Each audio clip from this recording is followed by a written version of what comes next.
Los frentes que se ha abierto en la batalla presupuestal ha sido entre el gobierno federal y los gobiernos de los estados, particularmente algunos de ellos. Hay pues varias entidades federativas que se han quejado por el nivel de aportaciones y participaciones que les toca en el proyecto de presupuesto enviado por el Ejecutivo a la Cámara de Diputados. Por ejemplo, el gobernador de Jalisco, Enrique Alfaro, quien antier en un tuit pues decía que el presupuesto de egresos se centraliza en los intereses del gobierno federal, ignorando las necesidades que surgen desde lo local. Para Jalisco se quitan recursos federales a los 125 municipios, así como al Estado y por consiguiente a las y los jaliscienses.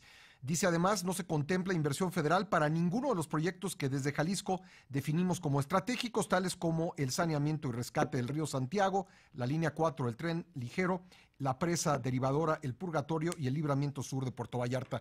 Lo tengo en la línea telefónica a Enrique Alfaro, gobernador de Jalisco. Se lo agradezco mucho. Enrique, buenos días, ¿cómo estás? Bien, Pascal, buenos días, gusto saludarte. Bueno, ¿qué es para ti, cómo calificarías el trato en este proyecto de presupuesto hacia las entidades federativas? ¿Es centralismo lo que estamos viendo? Habría que dejar claro, a lo mejor, Pascal, para el auditorio también, que estamos hablando en este momento de tres asuntos de naturaleza distinta. Por un lado, participaciones y aportaciones, que es un concepto presupuestal que se distribuye por ley, es una fórmula, es decir, ahí no hay margen de maniobra, hay un fondo participable que es nacional y hay una fórmula para distribuirla a los estados. Sí. En ese sentido, el trato que se le dio a Jalisco está por debajo del promedio nacional, pero no es un asunto del que nos podamos quejar, esa es la fórmula. Si quisiéramos cambiar esa fórmula, pues tendríamos que ir, como ya lo hemos planteado, a una convención nacional hacendaria a revisar los criterios con los que se distribuye el fondo participable. Entonces, en esa parte, ni nos están dando de manera benevolente dinero, ni nosotros nos vamos a meter a un pleito porque es un asunto que está establecido en los convenios de coordinación fiscal. Buenos, malos, regulares, pero ahí están. Lo otro, lo que sí estamos nosotros señalando, y nos parece un grave error, es que en la definición de lo que se considera proyectos estratégicos en este país se está ignorando a los estados. Nosotros respetamos al presidente y si él considera que el Tren Maya y los programas sociales son estratégicos para la nación, pues tiene todo su derecho porque además él ganó la elección y está cumpliendo sus compromisos de campaña. Pero también son estratégicos los proyectos que desde los estados y los municipios se plantean con carácter de urgentes o con este sentido de valorar el impacto que pueden tener en la vida económica, social y política de las entidades federativas. ¿A qué me refiero? Nosotros hablamos con el presidente desde hace tiempo sobre estos 4 proyectos que mencionaste tú. Los acordamos porque además, cuando menos uno de ellos en concreto fue su compromiso de campaña. Aquí en Guadalajara, línea 4 del tren eléctrico. Sí. Y cuando nosotros acordamos con el presidente que estarían incluidos en el presupuesto, tuvimos una serie de reuniones con Hacienda, con Secretaría de Comunicaciones y Transportes, con Comisión Nacional del Agua, para detallar todas las cuestiones técnicas. Establecimos una ruta, se estableció también una agenda de presupuestación multianual, es decir, no se trata de que esté todo el dinero en un solo año, sino que vayan evolucionando porque son proyectos grandes. Y de repente llegamos y vemos la propuesta y ni siquiera están mencionados, Pascal. Entonces, esa parte nos preocupa mucho porque me parece que habla de un desdén enorme de la Secretaría de Hacienda en particular, quien lo único que ha hecho es simplemente levantar las manos y decir a mí nadie me ha dicho nada, y creo que eso es lamentable y es una muestra de falta de seriedad y de compromiso con las agendas de trabajo que el propio presidente construye con los estados. Yo lo que no creo es que el presidente, siendo un hombre de palabra, yo lo conozco desde hace muchos años, vaya a permitir, espero que no lo vaya a permitir, que estos compromisos queden simplemente en el olvido. Lo tercero es, ya después de estos 2 temas, lo tercero es el dinero de los municipios. Sí. Tú sabes la situación en la que se encuentra prácticamente todos los municipios del país, no tienen más que para lo indispensable, a veces ni para eso, y si tú les quitas la bolsa de recursos con la que hacían alguna obrita en sus municipios, los presidentes municipales, los estás dejando en un estado de indefensión. Se eliminó el ramo 23 con el pretexto, Pascal, de que era el ramo de donde salían los moches. Lo que nosotros decimos es, cambia el método de aplicación de los recursos, castiga a los que pedían moches, mételos a la cárcel. Aquí no estamos pidiendo dinero para hacer negocios, lo que estamos pidiendo es que la federación atienda las demandas de los gobiernos que son el nivel más cercano a la gente, y que si tiene que cambiar el mecanismo, si las obras la quiere hacer la federación en lugar de que las hagan los municipios, hombre, está bien, ¿dónde le firmamos? El asunto no es para sacar dinero, es para cumplir compromisos con la gente, y yo creo que ese debate, me parece particularmente muy desafortunado, los señalamientos y los comentarios que ha hecho Mario Delgado, coordinador de la fracción mayoritaria en el Congreso, diciendo que cuando se pide dinero para los municipios es porque extrañamos los moches. Me parece que es una acusación temeraria. Habemos, así como ha habido muchos gobernadores ladrones y presidentes municipales pillos, habemos gobernadores y alcaldes que lo que estamos tratando es de hacer nuestro trabajo, y no aceptamos que por levantar la voz y pedir justicia para nuestros estados y nuestros municipios se nos señale como personajes que añoramos un pasado de corrupción del cual, perdón, pero yo cuando menos yo no soy parte. Bueno, ustedes algunos gobernadores del país inconformes con esta situación, porque lo que nos comentas, pues no solo ocurre en Jalisco, también ocurre en otros estados, o por lo menos los gobernadores de esos estados se han quejado de ello. Ustedes han pedido una reunión con Carlos Ursúa. ¿Cuándo va a tener lugar esta reunión, gobernador? Entiendo que CONAGO está planteando la idea de reunirse mañana con el secretario Ursúa. Yo he tenido 2 reuniones con él, y lo que te puedo decir, Pascal, es en esas condiciones no tiene mucho sentido reunirnos con Ursúa. Yo la verdad es que he sentido que las 2 veces que he estado con él he perdido el tiempo. Es un ejercicio que no lleva a ningún lado, presentamos todos los argumentos, llevamos todo el respaldo técnico. El presidente estableció un criterio, dijo, la prioridad y sobre lo que nos vamos a concentrar es sobre proyectos iniciados que ya tengan clave presupuestal, registro en Hacienda. Todos los planteamientos que nosotros hicimos están cumpliendo con ese requisito que planteó el presidente. Sí. Pero imagínate nada más, revisamos, por ejemplo, porque así como te explicaba que aportaciones y participaciones, eso tiene una lógica específica, no es así, no es el mismo caso con el tema de los fondos federalizados. Por ejemplo, las bolsas de recursos para mantenimiento carretero, que maneja la Federación a través de la Secretaría de Comunicaciones y Transportes. Ahí los estados tenían un respaldo enorme para la parte de mantenimiento carretero. Esa bolsa se definió con criterios que yo desconozco, es decir, las obras que están ahí contempladas nada tienen que ver con las que nosotros establecimos con la propia Secretaría de Comunicaciones y Transportes, o sea, no creas que era un ejercicio unilateral del Estado, las prioridades para Jalisco. Esas prioridades no se consideraron, y aparecen otras obras pues que no sabemos quién las definió, y en ese sentido lo que nosotros decimos es que qué sirve todo este trabajo que nos pidió el presidente que hiciéramos si luego simplemente fue ignorado y se establecieron criterios que solo Hacienda conoce y entiende. Entonces, ¿esas obras aprobadas benefician a algunos estados en particular, digamos?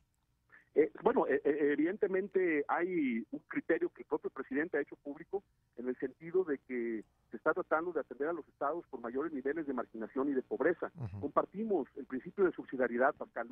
Jalisco no puede ser un estado que manda un mensaje equivocado, no se trata de perder ese compromiso. Nosotros aportamos más de lo que recibimos, por supuesto, porque es un estado con características muy específicas que tiene condiciones de poder defender ese principio de subsidiariedad, pero de ahí a que la bolsa que le toca a Jalisco, nosotros no pedíamos más dinero, fuimos y presentamos un análisis histórico de cómo se habían repartido esos fondos federalizados en el pasado, los últimos 10 años, y nos están dando menos que el promedio de los últimos 10 años, y eso me parece que es un grave error, porque nuestras carreteras, igual que en las del sureste, también están destrozadas y requieren mantenimiento, y en ese sentido lo que nosotros estamos diciendo es, si la CONAGO convoca una reunión con el secretario de Hacienda, yo antes de valorar estar en la reunión, y lo digo con mucho respeto para mis colegas gobernadores, pues hemos construido una dinámica de trabajo que me parece tendrá que ir evolucionando en el tiempo, pero primero tendrán que decirnos a qué vamos. Si vamos a ir nomás a perder el tiempo y a volver a echarnos a una reunión y a repetir lo mismo que hemos dicho una y otra vez, me parece que será un ejercicio ocioso. Yo creo que ahora la única ruta posible, como lo hizo ayer el presidente con el tema de las universidades, es que el presidente reconsidere y diga y tire instrucciones para que se cumplan los acuerdos que él mismo tomó con nosotros, y que al final de cuentas me parece que esa sería una ruta y una muestra, una gran señal de voluntad política para construir una agenda en la que lo nacional se construya también escuchando la voz de lo local. ¿Tú crees que pueda, todo esto que me ha relatado, que cómo se ha tratado a Jalisco en el presupuesto, crees que pueda tratarse de un error? Híjole, yo creo que puede tratarse de una dinámica de trabajo en la construcción del presupuesto en la que se le tuvo un enorme desprecio a la voz de los gobernadores. Yo creo que eso, para empezar, sí es un error y grave. pero tampoco quiero pensar que no es mala intención del presidente. Yo no creo que sea una consigna política contra Jalisco. Creo que más bien hay un problema de abordaje, digamos, metodológico del presupuesto, en lo que volvimos a un modelo que yo creía ya superado, en el que la definición de las grandes decisiones nacionales se toman en un escritorio en la Ciudad de México, pensando que los estados somos, como diría Chabelo, provincia, y eso ya no existe, eso ya no pasa. Nosotros lo que estamos diciendo, y el sentido de nuestro reclamo, es que somos parte de una república, pero somos un estado libre y soberano, y que cuando se habla de un presupuesto nacional, no estás hablando nada más de un instrumento que oriente el gasto público federal, estás hablando de un presupuesto de carácter nacional que involucra estados y municipios, y eso me parece que se perdió de vista por completo en el diseño del presupuesto. Bueno, también tendría yo que preguntarte si pues este trato, tú le ves alguna relación pues a tu postura crítica, tus comentarios críticos, al hecho de que seas percibido por una parte de la sociedad mexicana como, pues, como una oposición al centro, digamos, o como la oposición, una de las oposiciones más visibles al centro, al centralismo, a la nueva mayoría. ¿Ves algo de esto reflejado en el presupuesto? Quiero pensar que no, Pascal. O sea, yo insisto, quiero darle el beneficio de la duda al presidente, porque lo conozco y es un político serio, y yo le tengo respeto y quiero ayudarle a sacar adelante al país. Yo, evidentemente, ya lo dije con claridad en varias ocasiones, incluso en la última reunión de CONAGO me tocó hacer uso de la voz y expresarlo en esos términos. Yo no creo en la idea de que guardando silencio le ayudes al presidente. Eso solamente lo hacen los lambiscones. Yo lo que creo es que hablando de frente, con argumentos, con respeto, sí, pero con seriedad y con la verdad, se puede construir una agenda de entendimiento en los nuevos tiempos que vive el país. Uh-huh. Entonces, yo he sido una voz en ese sentido, pero tampoco soy o tampoco quiero convertirme en el opositor del presidente. No es mi propósito. Yo quiero gobernar Jalisco, Pascal. Quiero dar buenos resultados, quiero cumplir mis promesas de la campaña, en fin. Pero lo que sí no voy a permitir es que en este país se empiece a silenciar las voces de quienes pensamos distinto, y menos que se haga con este tipo de ejercicios que, si lo fuera así, es decir, si se está usando el presupuesto para castigar políticamente, pues imagínate tú la gravedad de este asunto. Al rato lo que sigue es el uso de la fuerza pública, de los aparatos de inteligencia del Estado para castigar a la oposición. Creo que es un mensaje equivocado. Yo espero que el presidente enmiende la plana y sobre todo que quite esta o que borre cualquier posibilidad de interpretar lo que está pasando en el presupuesto como un ejercicio de ajuste de cuentas político. Por último, hace unos días en una columna que escribí, que titulé El presidente sí escucha, me referí a la reunión de la CONAGO en la que hablaron del papel de los superdelegados, y ahí dije, lo pienso así, que el argumento que tú esgrimiste ahí de por qué estos superdelegados no debían ser los coordinadores de la estrategia de seguridad en los estados, pues tenía fundamento legal, y creo que tu argumento convenció al presidente, por lo menos así me pareció a mí. Así fue, y yo lo reconocí públicamente. Yo creo que cuando el presidente tomó la decisión de escuchar los planteamientos, sobre todo, como dices, con el respaldo de la ley como punto de partida, el presidente mandó una gran señal. Los gobernadores de esa reunión salimos con la idea de que se estaba abriendo un nuevo espacio de diálogo a partir de el respeto y la voluntad para construir acuerdos, y yo creo que el presidente mandó el mensaje correcto. Ahora tiene una nueva oportunidad.